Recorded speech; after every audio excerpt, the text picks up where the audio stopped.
오늘은 제가 추론 최적화를 발표하도록 하겠습니다. 추론 최적화는 보니까 사용자 관점이 아니라 서비스를 하는 사람의 관점에서 어떻게 추론을 최적화할 것이냐라는 부분에 대한 관점이더라고요. 그래서 어 모델을 더 좋게, 더 저렴하게, 더 빠르게 만드는 것이 AI 엔진이라는 핵심 목표입니다. 이 프레젠테이션은 추론 최적화 기법에 초점을 맞출 것입니다.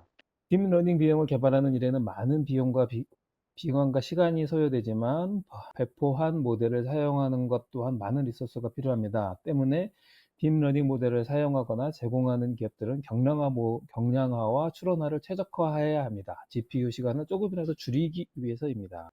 이제 이거를 좀 이해하기 위해서는, 추론 최적화를 이해하기 위해서는 하드웨어 구성을 좀 알아야 됩니다. 하드웨어 구성에는 CPU가 있고 GPU가 있는데, 사용자가 어떤 요청이 들어오면 CPU에서 먼저 그거를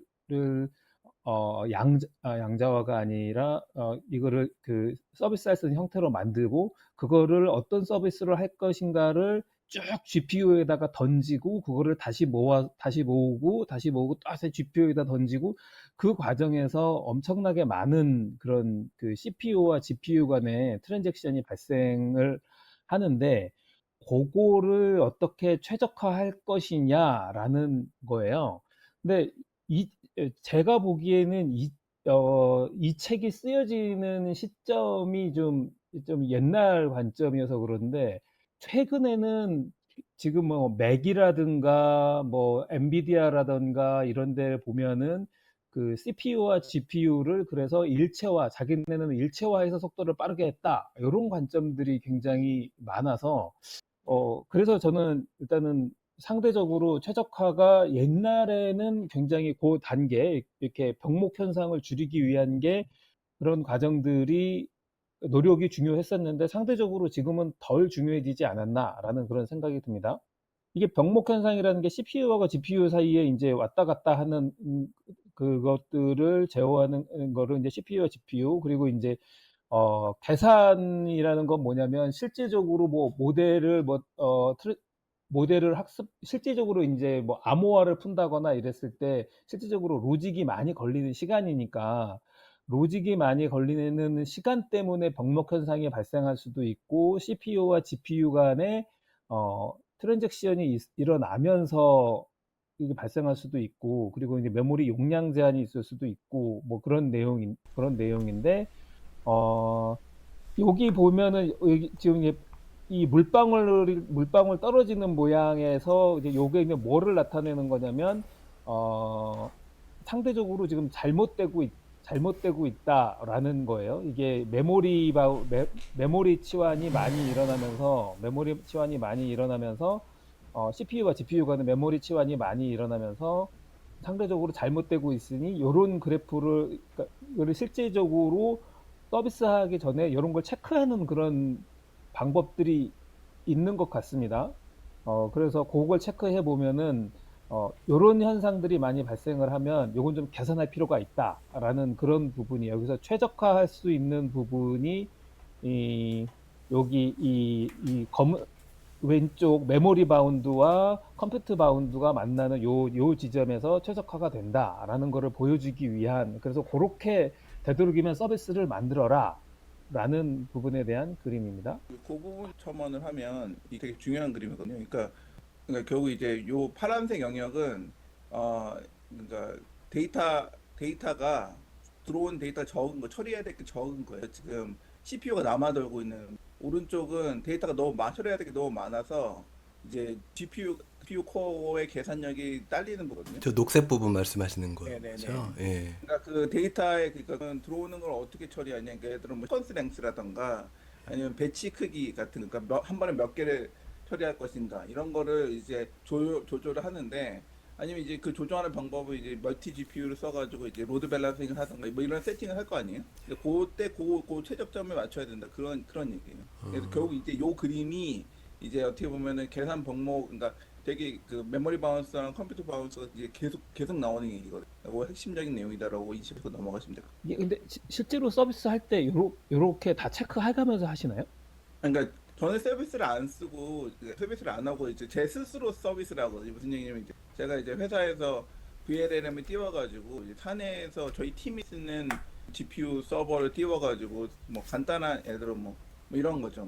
뭐 엠파렌이나 이런 걸 써가지고 챗봇을 만들거나 아니면 배치 처리하는 서비스를 만들 때 쉬운 일은 이제 로컬에서 처리하고 좀 힘든 일이나 이런 거는 어려운 작업은 GPT를 쓰는데 그때 이제 몇 개의 크기나 몇 개의 시퀀스 랭스를 세팅을 해줘야 되거든요. VL에는. 왜냐면 이제 그 제가 쓰는 GPU의 메모리 한계가 있기 때문에 배치 크기를 무한정 혹은 시퀀스 크기를 무한정 늘릴 수가 없어요. 그리고 이제 그 하나의 GPU를 몇 명에 할당할지 이런 것도 생각을 해야 될 때 이때 요거를 생각해 놓고 계산을 하는 거죠. 예를 들어 시퀀스 랭스를 크게 잡으면은 배치 크기가 줄어들고 배치 크기가 줄어든다는 얘기는 서비스 할 수 있는 사용자 개수가 줄어든다는 얘기거든요. 그런 계산을 해가지고 적절하게 타협점을 찾을 때 이제 요거를 계산하는 거. 왜냐면은 너무 크기나 시퀀스 랭스 너무 줄이면은 이제 그 속도가 너무 느려져요. 뒤에도 나오지만 토큰 생성되는 시간이라던가 아니면 첫 번째 토큰이 나오는 시간 같은 게 너무 느려져서 사용성이 떨어지고 그렇다고 또 무작정 늘릴 수도 없고 퍼져버리고.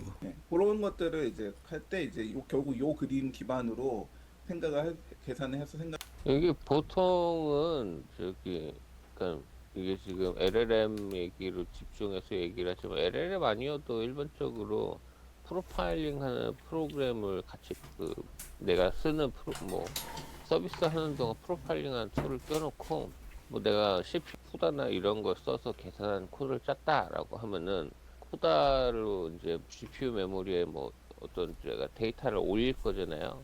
그러면 그 올리는데 그때 그러니까 어떤 펑션을 사용할 때 시간이 얼마나 오래 걸리는지 그런 걸 다 프로파일링을 할 수 있어요. 그래서 그런 걸 보면은 지금 말한 것처럼 제일 허들이 되는 것 중에 하나가 CPU에서 GPU 메모리로 이제 데이터 전송하는 그 메모리를 거기다 올려야지 GPU가 그거 갖고 연산하니까 그 메모리에다 올리는 시간 많이 걸리고 GPU에서도 이제 예를 들어 지금 LLM 모델처럼 어떤 특정 연산을 하는 이제 그 모델이 이제 올라가 있잖아요. 그럼 올라가 있으면 그거를 이제 스트리밍으로 데이터를 계속 입력해주고 아웃풋을 받고 요렇게 효율적으로 운영을 안 하고 그냥 데이터 한번 쑥 넣고 계산 받고 이렇게 왔다 갔다 계속 데이터 인바운드 아웃바운드를 하게 되면 데이터 전송하는데 시간이 너무 오래 걸려서 거기서 딱 그 막히는 보틀넥이라고 프로파일링 하면은 나오고 그렇지 않게 이제 개선하려고 하면 지금 얘기하는 것처럼 GPU 안에서 여러 번 계산을 활용할 수 있게 뭐 캐시를 쓰든가 뭐 그런 식으로 데이터 전송을 줄이고 계산을 그 안에서 최대한 많이 할 수 있게 하고 뭐 이런 식의 프로파일링을 통해 갖고 개선점을 찾아 나갈 수 있습니다. 지금 이런 그래프도 이런 그래프는 그런 프로파일링 결과물로 나오는 거죠. 네. 계속 하시면 돼요. 그래서 이제 대표적인 예시로 이제 트랜스포머 기반의 언어 모델을 추론한다고 할 때 여기 요 프로파일은 컴퓨터 바운드를 사용을 하는데 이제 여기는 결과적으로 갑자기 제가 용어가 생각이 안 나는데 이거를 다 프롬프트 저걸 벡터로 바꾸는 과정이잖아요. 벡터로 네. 바꾸는 과정은 그냥 저걸로 사용을 하는 거고 벡터를 바꾼 걸 가지고 다시 이제 이거를 추론할 때는 각각의 그 GPU에다가 쭉 던져가지고 네가 추론해봐, 쭉 던진 다음에 그거를 다시 병합하는데 그래서 그렇게 이거를 벡터로 바꾸는 과정을 프로파일 그리고 요거를 다시 요거를 추론하는 과정, 아웃풋을 만들어내는 과정은 메모리 메모리 쪽에서 일어날 거다라고 그 표현을 한 겁니다. 요 과정에서 이제 토크나이저 말씀하십니까? 네, 토크나이저, 네네. 토크나이저 GPU에서 안 돌고 CPU에서 돌려. 네, CPU, 네 맞습니다. 이게 뭐냐면 이제 왼쪽이 프리 오른쪽이 디코딩이거든요. 뒤에 설명이 나올 텐데 왼쪽이 위에 써 있네요. 왼쪽이 프리필이고 오른쪽이 디코딩인데 이게 그러니까 영재님이 이게 사실 이게 저희가 요 앞에 부분 설명이 나와서 이 책이 사실 그래요. 그러니까 이 책이 설명이 여기서 디테일하게 안 나와서 이해하시기 힘드셨을 앞에 설명이 나오고 우리가 보는 다른 LLM 책에도 앞에 나오거든요. 여러 번 나왔던 부분이긴 한데 그러니까 되게 힘드셨을 거예요. 이 부분 이번 챕터 제대로 보시기가. 근데 아무튼 이 프리필 법을 하는 건 뭐냐면 이 프롬프트와 함께 뭔가 사용자가 뭔가 질문을 하잖아요. 그러면 그 질문을 하는 부분을 안에서 이제 어텐션 계산을 막 해요. 근데 그걸 이제 병렬로 처리하거든요. 그래서 이제 GPU 코어를 막 갈구면서 얘를 병렬로 처리해서 그 첫 번째 그 출력하기 직전까지 상태를 만드는 과정이 이제 프리필 과정이에요. 그러니까 컴퓨터의 자원을 계속 쓰는 막 하니까. 그래서 이제 프리필 과정이 컴퓨터 바운드라고 돼 있는 거고요. 오른쪽에 뭐냐면 이제 그렇게 다 계산 끝나서 이제 첫 번째 토큰을 내면서 이제 그 LLM 모델은 항상 왼쪽에서 오른쪽으로 그 오토 리그레시브하게 하나씩 만들잖아요. 하나씩 만들어 가는 과정을 거치는 코드 보면 그래서 이제 디코드가 박스가 하나씩 5개가 연결되어 있는데 근데 이때 왜 이게 메모리 바운드냐면 하나의 그 디코드를 할 때 과거의 프리필을 다 가져와요. 그러니까 무슨 얘기냐면 첫 번째 디코딩을 하고 나면 두 번째 디코딩을 할 때는 첫 번째 이 포함해서 로딩을 해가지고 그 다음 디코드를 그러다 보니까 할 때마다 과거에 그 한 거를 다 불러와가 메모리로 다 불러와가지고 그거 이제 SRAM에서 이제 계산을 할 때 메모리를 이제 막 인풋 아웃풋 IO를 계속 갈궈요. 그러니까 메모리 대역폭의 한계 때문에 속도가 빠르게 안 나오는 거거든요. 그래서 이게 계산이 부족하면요 하나만 하기 때문에 계산 코어는 남아 도는데 메모리를 이제 하나하나 할 때마다 과거 다 가져와서 HBM에서 갖고 와서 로딩해야 되기 때문에 그 밴드위드스 때문에 바틀렉이 생긴다. 그래서 이제 오른쪽에 밴드위드스 바운드라고 하는 거예요. 이해되셨을까요? 정리를 하면은 이게 LLM 모델은 메모리가 기억이 없어서 대화를 한번 메시지를 보내면 메시지를 보내고 답변 받고 끝이거든요. 근데 우리가 보통 채팅 프로그램 같은 거 쓰면은 내가 대화를 하면은 내가 메시지 전에 대한 기록이 있어야지 맥락을 이해해갖고 대답을 해줄 수 있는 경우도 있잖아요. 그렇게 하려면은 앞에 대화 내용까지 다 한 번 메시지 보낼 때 다 합쳐서 보내고 갖고 이거를 계속 반복을 해야 되는 거죠. 대화를 하면 할수록 보내야 되는 대화량이 늘어나는 거예요. 그러니까 지금 데이터 전송하고 받는데 시간이 많이 걸린다는 얘기를 하시는 거거든요. 아무튼 그래서 요 내용이 어떻게 보면 이번 챕터의 핵심이라고 보시면 돼요. 그러니까 앞에 거를 기반으로 프리필하고 디코딩을 하는데 그래서 프리필은 그러니까 컴퓨터가 계산량이 이게 걸리는 거고 오른쪽은 이제 메모리에서 이제 그 SRAM하고 그 HBM 사이 왔다 갔다 대역폭에서 바틀렉이 걸린다. 그것만 이해하시면 돼요.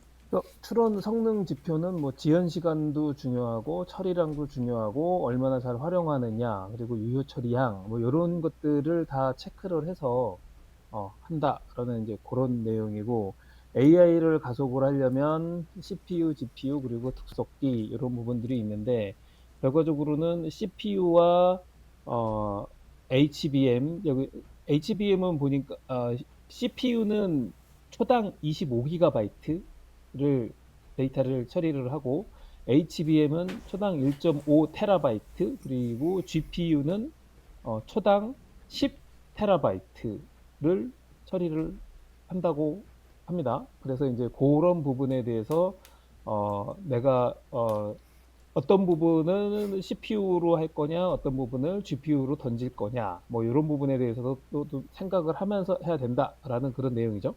또 모델을 이제 최적화하는 기법인데, 뭐 모델을 최적화하려면 이제 양자화라고 해서 우리가 그 보통 메모리가 LLM에서 사용하고 있는 게 32비트 플로트형을 사용을 하는데 32비트 플로트형 대신에 이제 좀 그거를 줄여서 사용하는 16비트 플로트형을 사용하거나 뭐 4비트까지도 사용 가능하다 뭐 이런 내용. 그래서 그런 메모리 사용량을 결과적으로 양자화를 통해서 메모리 사용량을 줄이겠다라는 거고, 증류라는 거는 큰 모델에서 나는 큰 모델을 기본적으로 가지고 있지만 큰 모델에서 내가 필요한 어떤 그 LLM 모델을 만들기 위해서 내가 그쪽으로 약간 좀 이게 사이즈를 줄여서 증류를 해서 사용을 하겠다. 그래서 뭐 8빌리언을 증류를 하면 뭐 4빌리언, 2빌리언 이렇게 나오고 내가 LLM을 서비스하기에는 좀 더 적당한 모델이 나온다. 이런 것들을 이제 각종 LLM에서 저희가 지금까지 공부를 했었었고요. 그리고 이제 가지치기라고 했는데 저는 이제 요런 여기서 가지치기도 가능하다라는 얘기는 지금 LLM 공부하면서 처음 봤는데 이게 LLM의 큰 모델에서 결과적으로 예를 들자면 내가 주식에 대한 서비스를 한다라면 주식을 제외한 그런 부분에 대해서의 지식은 다 지워버리겠다라는 그런 의미더라고요. 그래서 나는 지식에만 최적화할 수 있다라는 이제 그런 의미인데 저는 이제 요 개념은 사실은 처음 봤어요. 언제나 적은 모델에서 파인 튜닝해서 내가 어떤 타겟 서비스를 만들기 위해서 파인 튜닝한다. 어떻게 그거를 잘 저거 할 거냐라는 그런 관점만 봤었었는데 가지치기도 가능하다라는 게 있다라는 혹시 이런 것도 모델을 설명하거나 뭐 그러니까 가능하신 분 있으면 한번 설명해 주시면 좋을 것 같습니다. 이게 근데 그래서 모델 가지치기를 하려면 모델을 이해하고 있어야 돼서 근데 우리가 모델을 쓸 때 선택을 할 때 성능 좋고 리소스에 볼 수 있으면 이제 오케이 이렇게 쓰는데 쓸 때마다 얘를 줄이기 위해서 모델을 다 까보고 파라미터 까보고 논문 읽고 그런 다음에 이해해서 이게 특정 이게 사실은 현업에서는 많이 하기 힘들고 이제 뭐 연구하는 레벨에서야 싶기도 하거든요. 그래서 예전에 제가 양자화나 이런 논문을 이제 이번 세션 올해 초에 공유할 때 이제 시작할 때 간단하게 논문 몇 개 소개하긴 했었는데 그때도 나오긴 했었는데 실제로는 많이 안 쓰이지 않을까 싶어요 현업에서는. 이 프로닝 그렇죠. 그러니까 가지치기를 프로닝이라고 부르는데 프로닝이 말한 것처럼 모델을 잘 이해해야 돼서 저 라지 랭귀지 모델에서 프로닝 한다는 얘기 못 들어본 것 같고 양자하고 그냥 중류는 많이 있어요. 증류나 양자 증류도 사실 뭐 딥세크 나오면서 좀 화제가 된 것 같고 뭐 당연히 그 전에도 있었지만 양재화는 이제 개인이 로컬 LLM 모델 쓰려고 하면서 많이들 이게 된 것 같고 논문 가지치기는 이전에 뭐 CNA나 다른 모델들 할 때 이미 많이 얘기 나왔던 거라서 그거는 사실 그 CNA나 이런 데서들 하면은 그 어떤 웨이트가 해당하는 그러니까 가지라는 게 결국 뉴럴 네트워크의 그 레이어의 노드들 한 레이어 안에 들어가는 노드들 걔네들 중에 어떤 노드가 웨이트가 내가 뭐 실제 썼을 때 그 웨이트 효과가 있는지 얘가 작동을 하는지 안 하는지를 이제 비주얼로 체크를 할 수도 있고 직접 뭐 숫자로 볼 수도 있는데 이런 걸 봐갖고 이제 필요 없는 이제 웨이트가 작고 굳이 필요 없는 그 모델이 어떻게 보면 과다하게 큰 경우가 있는 거잖아. 그런 경우에 그런 애들을 다 잘라내는 형태로 해갖고 모델을 이제 경량화하는 건데 일반적으로는 프로 같은 거 많이 고려를 안 할 것 같고 인베디드 쪽에다 모델 옮기고 그럴 때 아마 프로닝 같은 거 많이 고려할 거야. 맞아 인베딩의 선택은 그리고 예전에 듣기로는 엔비디아 타오 뭐 툴들이 있거든요. 걔네들이 이제 이런 프로닝 같은 걸 알아서 처리해준다고 이런 얘기 드는 것 같긴 한데, 좀 뭐 극한 상황에서 쓰기 위한 이제 모델 경량화 방법들이라서 우리가 이 책은 LLM을 만들거나 아니면 LLM 갖고 서비스를 만드는 거에 중점이 돼 있어서 이 시기는 이렇게 많이 언급되지 않을 것 같습니다. 사실 프로그램 같은 경우에는 이미지 처리에서는 굉장히 많이 논문에 나오고 있더라고요. 그렇죠. 왜냐면 이미지가 그 뉴럴 네트워크들이 그리고 그러니까 이미지 아니면은 같은 경우는 어쨌든 직관적으로 그 웨이트가 뭐 영향을 주는지 안 하는지 뭐 브래드캠이나 그런 걸로 비주얼라이제이션이 가능한데 LLM도 가능은 한데 그건 이제 쉽진 않죠. 왜 전에 그 트랜스포머 웹에서 내가 텍스트 이렇게 넣으면은 어떤 노드가 활성화되는지 그 웹에서 이렇게 보여주는 그런 것들이 있는데 그런 걸 쓸 수 있긴 하겠지만 쉽지는 않으니까 또 파람도 너무 많고 LLM 쪽에서는 프로닝 얘기는 별로 없는데 CNN은 시각적으로도 확인이 가능해서 그 프로닝 저거 MOE에선 쓸 수 있지 않을까? 예를 들어 뭐 커다란 MOE 뭐 그렇죠. 모델을 그래서 저는 궁금한 게 지금 영재님이 말했던 것처럼 우리가 이제 MOE나 그런 거 써서 LLM 모델에서 LLM 모델이 어떤 파트는 뭐에 대한 분야를 트레이닝한 부분이야. 그리고 어떤 건 뭐에 대한 트레이닝한 부분이야라고 명시를 할 수 있도록 구분을 할 수 있는지 잘 모르겠어요. 그게 MOE에도 그 익스퍼트가 여러 개일 텐데 어떤 웨이트, 어떤 파라미터는 어떤 거에 대한 익스퍼트인지, 어떤 건 어떤 익스퍼트, 그게 명확하게 구분이 돼요. 뒤에 저번에 보니까 저번 앞에는 나오지 않았어요? MOE 붙이는 거 모델 뭐 그 MOE 자체를 그냥 다 날려버리는 건 있는데 그러니까 그거를 그러니까 MOE의 특정한 그 한 브랜치를 그냥 날려버리면 되잖아요. 그러니까 그 브랜치가 뭐에 대한 브랜치까지도 다 알려있어요? 다 공개돼 있어요? 그래서 궁금한 게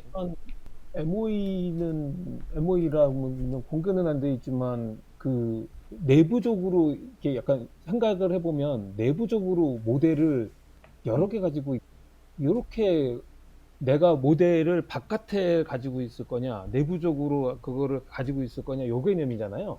그래서 네, 이제 근데 그게 뭐에 대한 있을지 그게 구분이 안 왜- 되지 않나? 왜냐하면 예전에 MOE가 되기 위해서는 앞에 라우터가 붙어서 이 질문이 예를 들어서 의료에 대한 질문이 그러니까 내가 의료에 대한 질문이다. 이 질문이 예를 들어서 주식에 대한 질문이다. 그러면 그 엑스퍼트한테 집중적으로 물어보고 다른 엑스퍼트한테는 안 물어보게 라우팅이 돼 있잖아요.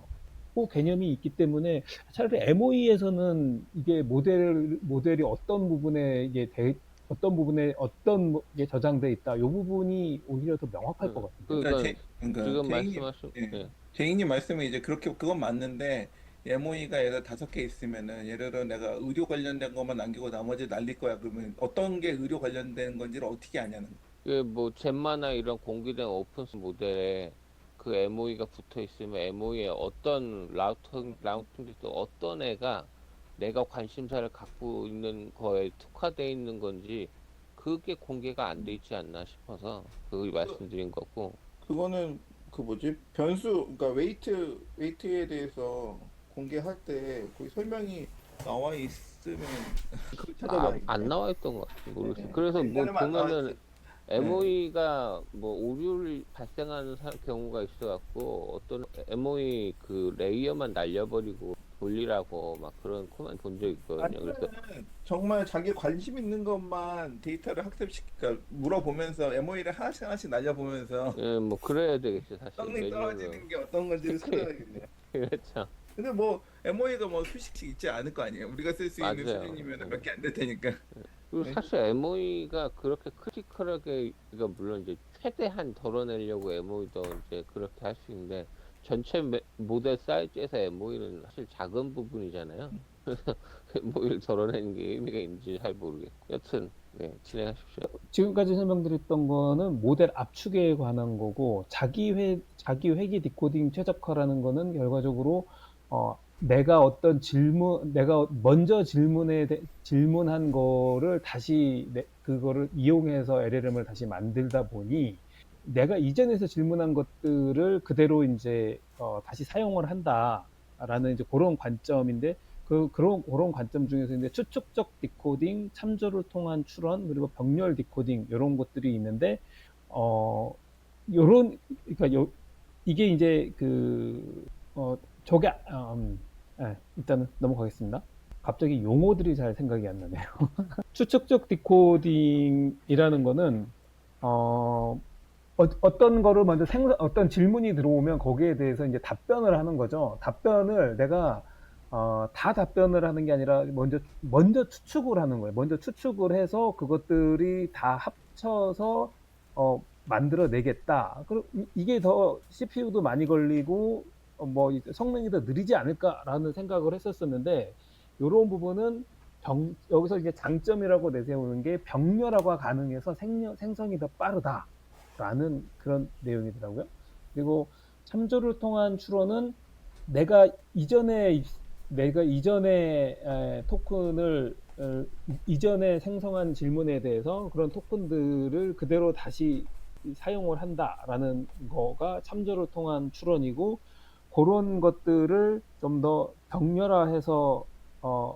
병렬화하면 좀 더 빠른 생성을 만들 수 있다라는 이제 그런 내용들이 책에 이렇게 있었습니다. 요게 사실은 이 책보다는 우리 다른 LLM 책 있잖아요. 그게 설명이 더 잘 돼 있거든요. 근데 요 앞에 부분 우선 스페큘레이티브 디코딩 요 앞에 장 이 왼쪽 게 사실 이게 다음 거야.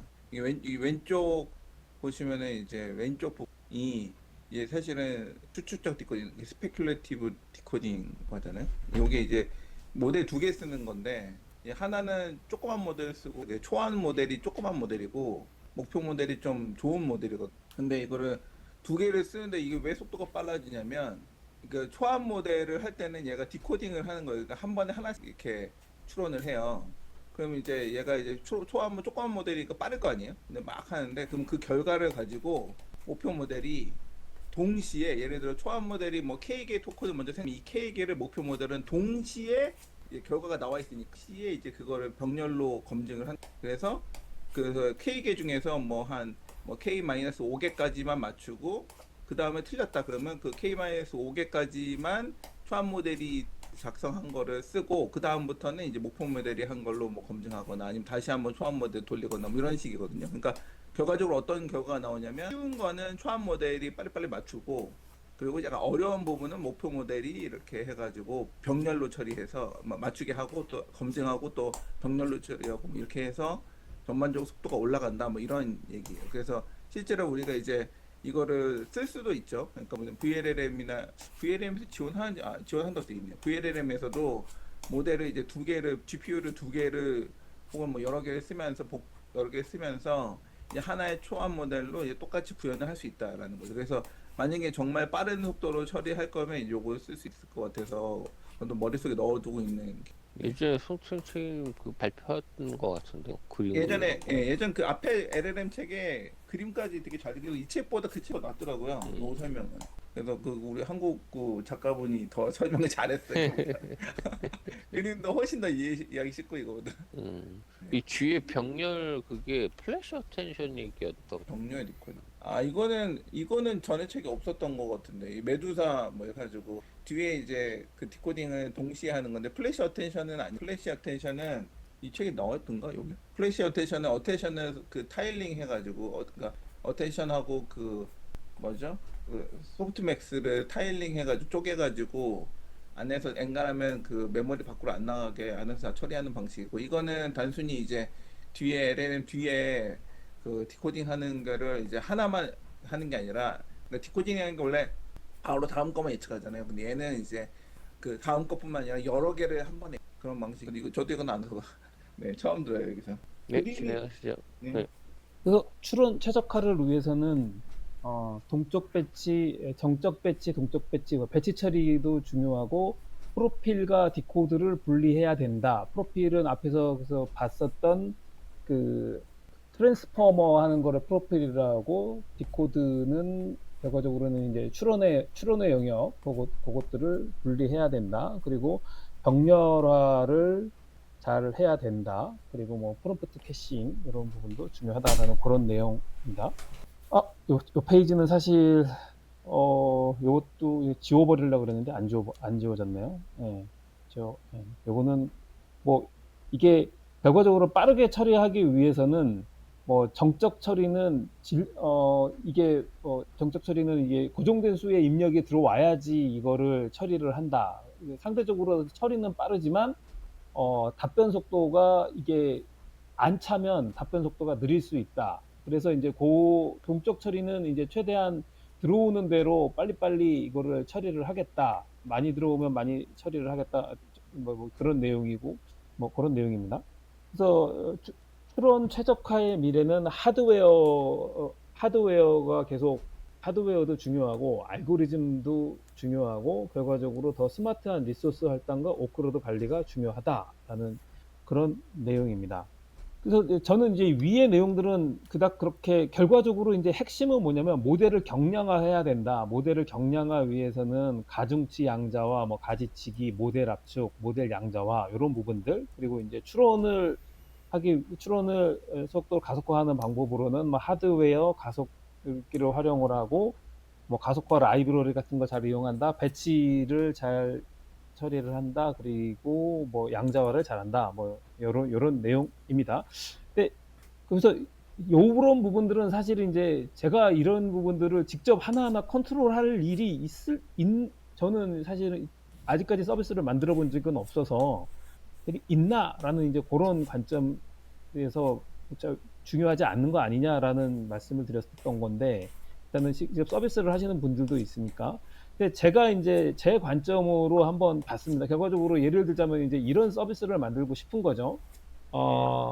프롬프트가 일단 어떤 그 시계열 데이터를 쭉 던져주고 나서 이 질문에 이런 상황에서 주가 급등락이 위험 신호인지를 설명을 해줘라고 했었을 때 그 데이터가 들어가면 이제 오른쪽에 이제 파이썬 오픈 AI를 이용한 그런 이제 그 파이썬 코딩을 돌리면 여기에 이제 시계열 데이터가 들어가 있기 때문에 이 시계열 데이터를 가지고 이제 파이썬 코딩 이거를 돌리면 뭐 최근 주가가 5.8% 상승했고 거래량은 평균 대비 4.2% 증가했습니다.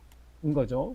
그래서 호재나 공시 이런 것들이 있으면 아직 이제 확인되지 않았습니다. 라는 내용이고 거기다가 이제 호재나 뉴스나 호재가 같이 들어오면 이제 그런 때는 이런 서비스를 만들겠다라는 이제 그런 관점입니다.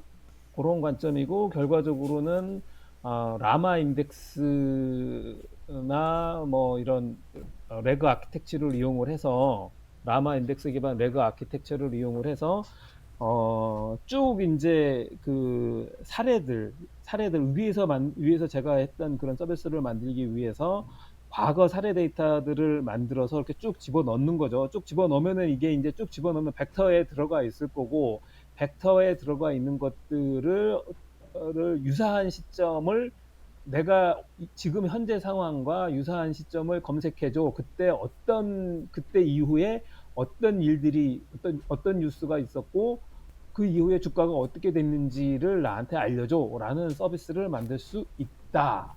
이런 서비스를 만들기 위해서 결과적으로 이 서비스를 라운칭을 하려면 위의 내용도 중요하다라는 게 오늘 저는 이제 관점을 이제 요 관점으로만 보다 보니 네. 요 관점으로만 보다 보니 이관점으로 보더라도 예를 들어 영재님이 이제 처리해야 될 종목 2,000개인데 그거를 매일매일 처리해야 되는데 2,000개를 하다 보니까 뭐 2,000개 처리하는데 한 10시간이 걸리더라. 내가 갖고 있는 리소스로.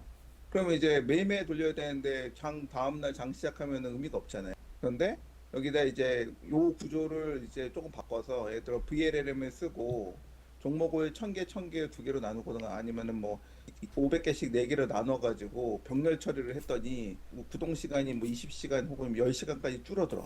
그러면 당연히 그렇게 해야겠죠? 그러니까 추론을 하는데 얼마만큼 효율적이고 빠르게 할 것인가를 궁리를 안 할 수가 없어요. 왜냐면 우리가 모두 리소스가 엄청 풍부한 상황은 항상 그렇진 않으니 항상 리소스는 부족하니까. 그렇기 때문에 이 추론을 할 때 그럼 어떻게 하면 추론을 성능을 떨어지지 않으면서 최적화해서 그러니까 리소스 하면 GPU죠. GPU 잘 갈구면서 효율적으로 빠르게 할 것인가를 궁리를 할 수밖에. 이게 이제 앞에 책은 어떻게 보면 셀프로 서비스를 만들어서 해야 되는 경우에 고려된 내용들이라서 그 고민들을 지금 오픈 AI가 대신 해주고 계시는 거예요. 클라우드 서비스의 장점 중 하나가 이런 인프라나 이런 거를 고민해야 되는 거를 서비스 제공자가 고민할 필요 없이 클라우드 업체가 다 옵티마이즈 해주니까 그 고민 안 해도 되고 그 관련 인력이 필요 없어져 갖고 클라우드가 좋아하는 사람들이 쓰는 이유 중 하나. 근데 요새 저희 회사는 오페이에도 쓰긴 하는데 이게 다뤄야 될 데이터가 이제 갈수록 이제 이걸 많이 쓰게 되거든요. 그럼 결과적으로 이제 제가 사내에 민감한 정보까지 쓰게 돼요. 그래서 개인 정보도 그렇고 아니면 경영 관련된 정보도 그렇고. 그렇기 때문에 그거를 AI에 다 의존할 수가 없는 상황이 발생하거든요. 그럼 결국 그 온프라미스에 있는 서버를 써야 되는 경우가 발생했고 그때 이제 여기가 바틀렉이 되기 때문에 왜냐면은 아무리 빨라도 오픈 AI가 사실 빠르거든요. 훨씬 빨라요. API가. 근데 이 부분이 바틀렉이 되기 때문에 요거를 어떻게 하면 온프라미스에 있는 서버를 리소스를 효율적으로 써야 될까에 대한 얘기가 나올 수밖에 없어요. 그리고 지금 이제 보여주신 코드 관점에서 최적화 얘기를 하겠다. 항상 GPT 모델 어떤 것을 토큰 대비 가격이 있잖아요. 그거에서 최적화로 고민해 보실 거고, 그 보낼 때 그 메시지 같은 거 사용량 쓸지도 뭐 얼마나 끊어서 쓸지 아니면 텍스트를 축약해서 쓸지 그런 것도 고민해 볼 필요도 있으시고 달린 거죠. 저희 발표의 마지막 장입니다. 서비스 규모에 따라서 패스트 API, 그라디오, 웹소켓 등의 방식을 사용하는 게 좀 더 효율적이다라고 설명을 해줬습니다. 이상입니다. 네. 이거 한 명이나 두 명밖에 안 돼요? 안 되지 않아요? 이거 안 되는 30비? 이거는 좀 거짓말인 것 같고 거짓말인 것 같고 그 FP 그 16 같은 경우에는 1B당 최소 2기가가 필요하다고 보시면 돼요. 1B당 2기가. 그 최소거든요. 최소.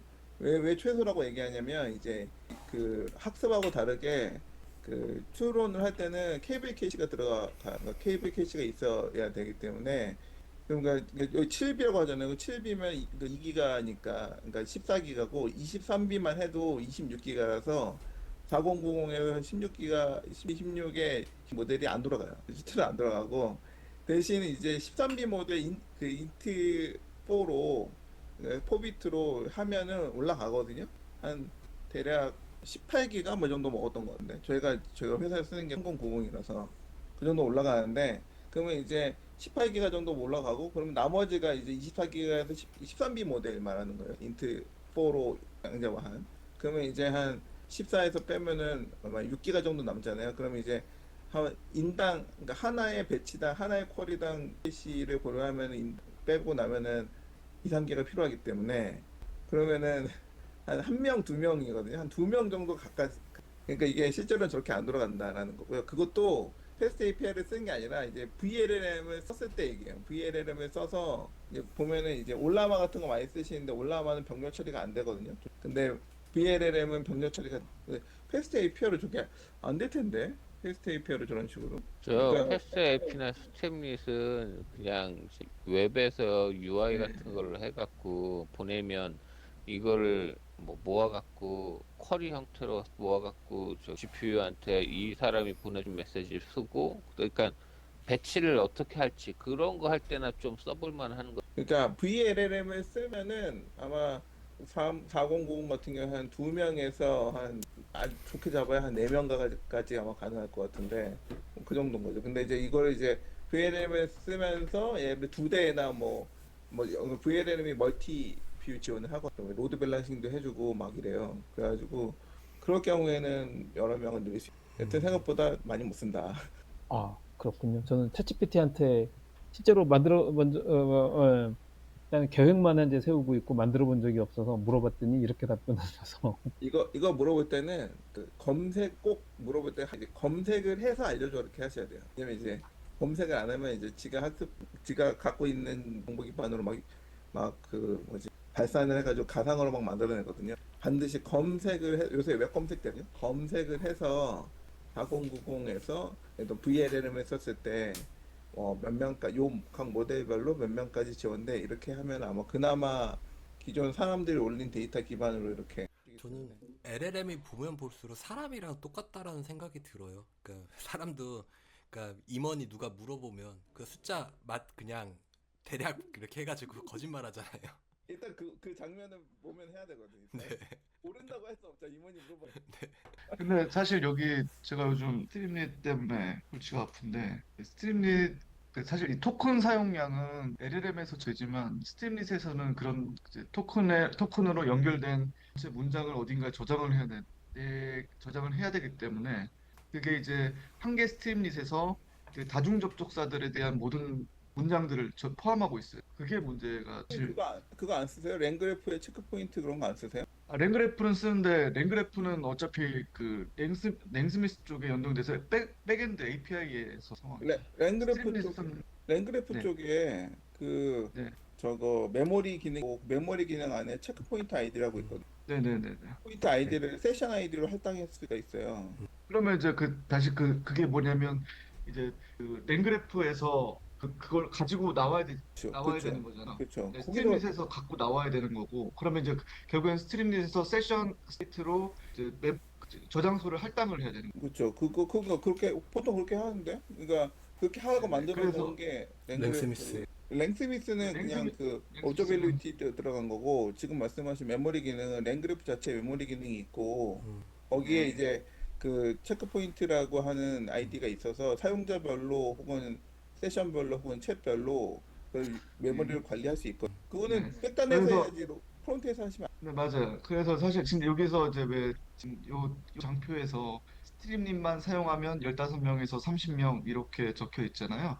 이 부분을 제가 이거는 이게 기억 안 뭐냐면 나네. 그러니까 이게 이런 말이 나온 게 그 7비를 가지고 스트림넷에 연결이 났을 때 스트림넷에서 차지하는 메모리는 그 이제 다중 여러 사람들이 접속을 했을 때 이제 문장들과 또 메모리들을 갖다가 또 이제 보여주고 그러려면 또 어디다가 잠시 저장을 시켜놔야 되기 때문에 그래서 이제 한계가 있다라는 의미로 제가 지금 그거 결국에는 백단에 근데 대부분이 네 백단에서 다 백단에서 해달라고 하세요. 들어가는 거라. 책임님이 다 하지 마시고 그거는 아, 백단에서 해야지 근데 당연히. 근데 이게 제가 하다 보니까 느끼는 건 뭐냐면, 저희 같은 경우는 랭그래프로 이제 그 모델을 만들어 놓고 그걸 API로 띄워놨어요.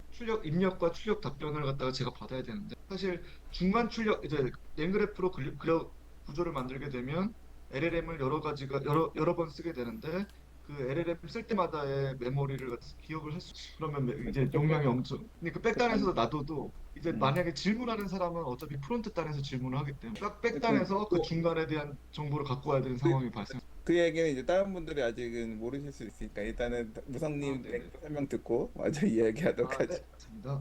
하여튼 네, 선생님 고생 많이 하셨어요. 이게 앞에 부분 내용을 모르면 되게 힘들 텐데 열심히 해주셔서 감사합니다.